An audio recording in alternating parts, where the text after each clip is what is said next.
Hey, my friends, Derek from Bomb Socks with more Bomb Bites, where we feast upon the words of Christ, one bite at a time.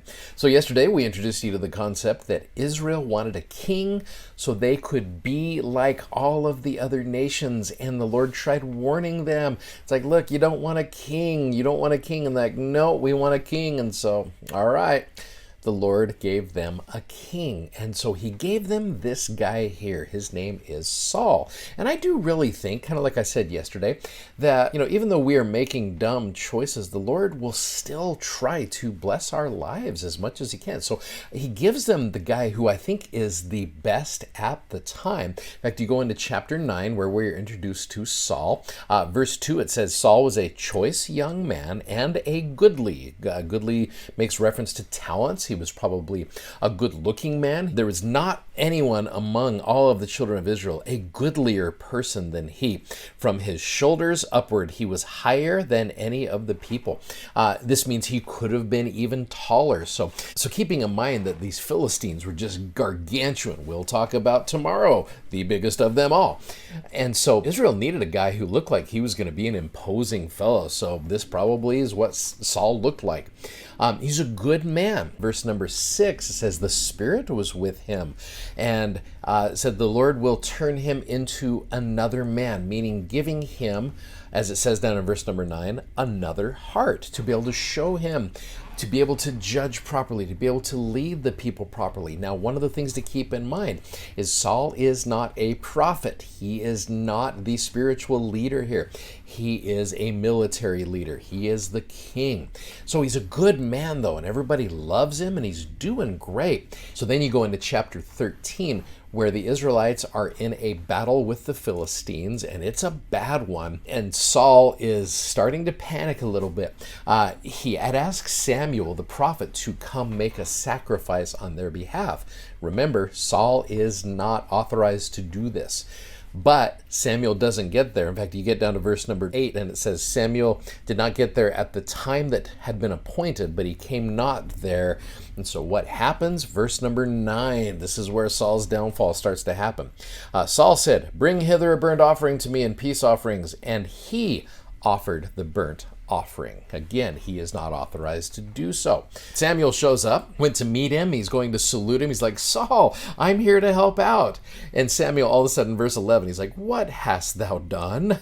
And Saul said, because I saw that the people were scattered from me, and that thou camest not within the days appointed, and that the Philistines had gathered themselves together. Verse 12, the Philistines came down now upon me, and I have not made supplication unto the Lord. I forced myself, therefore, and offered a burnt offering. So he's like, I didn't see you coming, and I panicked, and so I made the offering on your behalf. Verse 13, Samuel said to Saul, thou hast done foolishly. Thou hast not kept the commandment of the Lord thy God, which he commanded thee. For now would the Lord have established thy kingdom upon Israel forever. But now thy kingdom shall not continue. And so at this point, you got Saul again. He's starting to feel like he is more powerful and he has more authority than he actually does.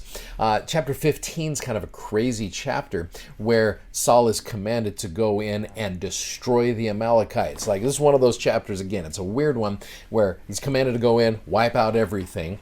And what Saul does is he keeps some things. This is very reminiscent of the sin of Achan back in Judges, where he keeps some things for himself and thinks this is a good idea to sacrifice these things. And in verse 13, Saul says, well, I have performed the commandment of the Lord. And Samuel said, what meaneth then this bleating of the sheep in my ears and lowing of the oxen which I hear? It's like, you're supposed to go in and wipe out everything. It's like, I hear oxen and I hear sheep. So he goes in and starts talking about how Saul, he said, when thou wast little, this is verse 17 of chapter 15, when thou wast little in thine own sight, and was not made the head of the tribes of Israel, the Lord anointed thee king over Israel.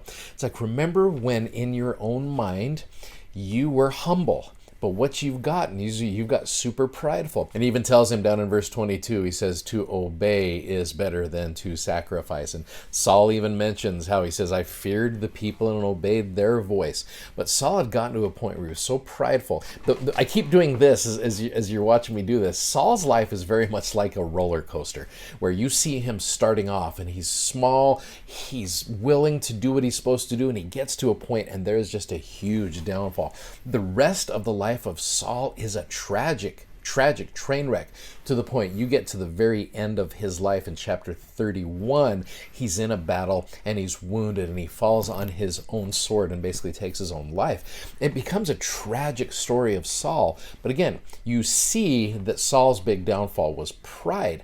Now, as you think about pride, one of the stories I always think of when I think of Saul, I first of all think of this pen right here. Well, you've seen one of these pens before. It's the one that you click it and it goes to different colors and things like that. There's kind of a cool pen. Well, Dieter F. Uchtdorf years ago talked about his experience with one of these pens. So go ahead and watch this. I once owned a pen that I loved to use during my career as an airline captain. By simply turning the shaft, I could choose one of 4 colors. This pen did not complain when I wanted to use red ink instead of blue. It did not say to me, I would rather not write after 10 p.m. in heavy fog or at high altitudes. The pen did not say, use me only for important documents, not for the daily mundane tasks. With greatest reliability, it performed every task I needed, no matter how important or insignificant. It was always ready to serve. In a similar way, we are tools in the hands of God. When our heart is in the right place, we do not complain that our assigned task is unworthy of our abilities. We gladly serve wherever we are asked. When we do this, the Lord can use us in ways beyond our understanding to accomplish His work. Again, when I think of Saul, I think of one of these pens here in this example here, how pride was very much the downfall of Israel's first king. So if you're keeping score so far, Israel's first king did not turn out the way that they had probably hoped it to. So what do? You get another king, which we're going to talk about him as we introduce him to you tomorrow. Thanks for watching, thanks for subscribing, and thanks for sharing these messages. We love when you do that. And please go check out our amazingly comfortable gospel-themed socks at BOM-BITES.com. Godspeed, and we'll see you tomorrow. Bye-bye.